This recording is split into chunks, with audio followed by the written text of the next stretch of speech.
નમસ્કાર, ફરીથી તમારા બધાનું સ્વાગત છે મારા નવા વ્લોગમાં. તો આજના વ્લોગમાં આપણે ચર્ચા કરવાની છે આપણી જે મેઇન ગાય પાલી છે, તેના આખા વંશજ વેલો જે આપણી પાસે તૈયાર થયો છે, આજે એના વિશે આપણે ચર્ચા કરવાની છે. તો હું તમને સ્ટેપ બાય સ્ટેપ દેખાડતો જઈશ, તો અમારા વ્લોગમાં એન્ડ સુધી તમે બન્યા રહેજો. તો હવે આપણે સ્ટાર્ટ કરશું. તો આ છે આપણી સૌપ્રથમ પાલી. તમે જોઈ શકો છો જે 250 વર્ષ જૂની લાઈનમાંથી બિલોંગ કરે છે, જે આપણે કાતા સ્ટેટ નનકુ બાપુ છે ત્યાંથી આપણને ગિફ્ટમાં આવેલી હતી. જે અત્યારે ગાય તો ઓલરેડી 6 થી 7 વર્ષની તો થઈ ગઈ છે, પણ છેલ્લા 4-5 વર્ષથી એને ગર્ભાશયમાં પ્રોબ્લેમ થઈ ગયો છે. તો 4-5 વર્ષથી ખાલી છે, તો આપણે ત્યારે એની સેવા કરીએ છીએ. એની આપણી પાસે જે 2 વાછડીઓ થઈ હતી, 2 વાછડીઓનો તમને જે કાંઈ વંશવેલોનો થયો છે એ તમને સ્ટેપ બાય સ્ટેપ દેખાડીશ. આ જોઈ શકો છો તમે અમારી પાલી. ત્યાર પછી આપણે પાલીની પહેલી વાછડી છે પૂનમ. પૂનમની વાત કરીએ તો એનો ફાધર છે અમૂલ 607, અને મધરની વાત કરીએ તો તમને જે આગળ દેખાડી પાલી એની મધર છે. ત્યાર પછી બીજી નંબરની વાત કરીએ તો એના 3જા નંબરની વાછડી છે. વાછડી હતી, અત્યારે જોકે ગાય થઈ ગઈ છે. આ પણ 2 વેતર વી ગઈ છે. આ છે અમારી શિવાની. એનો પણ ફાધર અમૂલ 607 છે, તમે જોઈ શકો છો.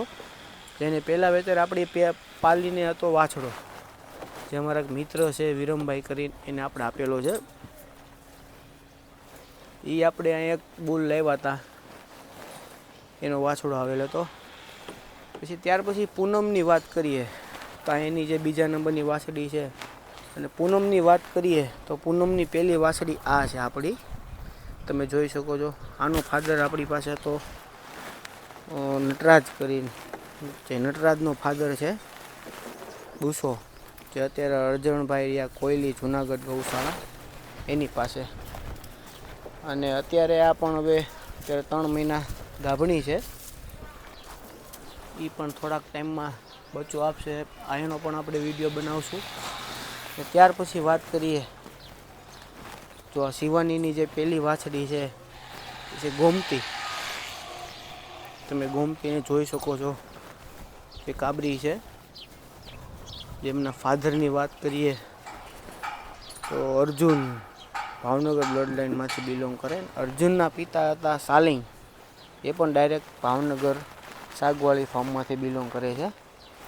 અને શિવાનીની 2જા વેતરની વાછડી તમે જોઈ શકો છો.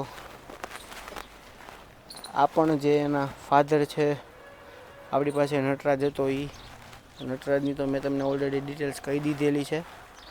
આ પણ તમે એની જોઈ શકો છો. હાઇટ બંધી અત્યારે 1.25 વર્ષની વાછડી થઈ છે. તમે એની હાઇટ જોવો, તમે લેન્થ જોઈ શકો છો કેવડી લાંબી છે. ત્યાર પછી વાત કરીએ તો ગોમતીની પહેલી વાછડી આપણે જે આપણો આ નકુંબુલ છે એમનું ફર્સ્ટ રિઝલ્ટ આવી ગયું છે. અને ફર્સ્ટ રિઝલ્ટમાં તમે જોઈ શકો છો કે આ કાબરી રહી, કાબરી વાછડી 3.5 મહિનાની થઈ. તમે એની જુઓ, એની પણ હાઇટ બોડી તમે જુઓ. અને એને પણ હવે થોડાક બ્લેક ડોટ્સ આવી ગયા છે, એ પણ એના ફાધર ઉપર થોડીક ગઈ છે. અને ત્યાર પછી જો આની વાત કરીએ તો શિવાની હમણાં વિહાણી, એના 4.5 મહિના થયા છે. આ એમનો વાછડો છે, જે આમનો ફાધર હતો આપણી પાસે મથુર. તો મથુરની વાત કરીએ તો મથુર ભુવનેશ્વરી પીઠમાંથી બિલોંગ કરે છે.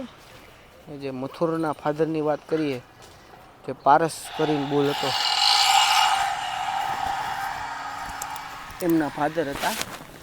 તો બને તો એના ફોટોમાં મૂકશું તો તમને લોકોને ખ્યાલ આવે. ઓમ તમે જનરેશન જોવો તો આપણી પાલીની 4 જનરેશન આપણી પાસે ઓલરેડી છે. અને આપણે એકમાંથી ધીમે ધીમે ઊભું કર્યું છે. એટલે જોઈ અને આપણે નીલડી પરચેસ કરેલી હતી, એનું નામ અમે ગાયત્રી રાખેલું છે. આની વાછડી છે અમારી આ સરસ્વતી. આપણે સ્ટેપ બાય સ્ટેપ બ્રીડિંગ પણ સુધારીએ છીએ અને વંશવેલો પણ આગળ વધારીએ છીએ. તો તમને લોકોને અમારો વિડીયો કેવો લાગ્યો જરા કોમેન્ટમાં કહેજો. જો સારો લાગ્યો હોય તો લાઈક શેર અને સબસ્ક્રાઈબ કરવાનું ભૂલશો નહીં. જય ગૌ માતા, જય ગોપાલ.